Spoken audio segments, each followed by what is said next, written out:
तो प्रशांत जी, अब आपने बोल ही दिया है प्रेडिक्शन की बात, तो उसी से शुरुआत कर लेते हैं। आप बार बार कह रहे हैं या तो अर्श पर या फर्श पर एक आप नंबर, अब अर्श का और फर्श का नंबर बता दीजिए, क्या है आपकी रेंज इसमें? नहीं, अर्श और फर्श पे क्या है कि ज़्यादातर नेताओं से ये एक्सपेक्ट किया जाता है कि आप आइए और बिल्कुल आंख बंद करके बोलिए कि हम ही जीत रहे हैं, हम ही जीत रहे हैं।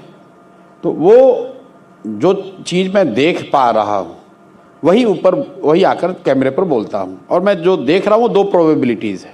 एक प्रोबेबिलिटी ये है कि लोगों को, जिनको 30 साल से बिहार में विकल्प की आवश्यकता थी या जिनको महसूस हो रहा था कि विकल्प होना चाहिए, उन्होंने एक सशक्त विकल्प के तौर पर, एक ईमानदार प्रयास के तौर पर जनसुराज को देख लिया, समझ लिया। अब उनको वोट करना है तो बात उन्होंने सुन ली। कोई ये नहीं कह रहा कि उन्हें पता नहीं कि जनसुराज क्या है, कोई ये नहीं कह रहा कि जनसुराज जो कह रहा है या जो प्रयास कर रहे हैं वो सही नहीं है, लेकिन वोट करने की जो बात है, it requires a leap of faith. तो जब मैं लीप ऑफ फेथ की बात करता हूँ, कई लोग कहते हैं भाई ये क्या जाति क्या की वजह है या यहाँ फॉर्मेशन जो है वो बहुत स्ट्रांग है इसलिए, ये बात नहीं है। People need leap of faith because of the prolonged phase of hopelessness.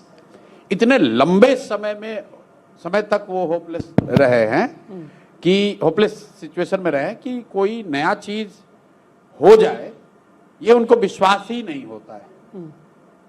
कई बार मैं बताता हूं कि ये कई बार ऐसा होता है कि जैसे आप अच्छे भले हैं, आपका पैर टूट जाए और 6 महीने के लिए आप बेड रिडन हो जाए, तो फिर जब आप खड़े होंगे तो अपने आप पर आपका भरोसा नहीं होगा कि मैं ठीक से चल पाऊंगा। तो 25, 30, 40 सालों से जो राज्य, जो समाज एक ढर्रे में जी रहा है और जहाँ की राजनीतिक सामाजिक व्यवस्था को लेकर ज़्यादातर दल और नेताओं ने ये मान लिया है कि भाई बिहार में इससे ज़्यादा बेहतर कुछ नहीं हो सकता है। आप इमेजिन कीजिए कि जो स्टेक होल्डर हैं, जो लोग उसके सफरर हैं, उनको कितनी बड़ी हिम्मत, कितना बड़ा उनको विश्वास आना चाहिए ताकि वो आगे बढ़कर कहे कि नहीं ये सही रास्ता हो सकता है।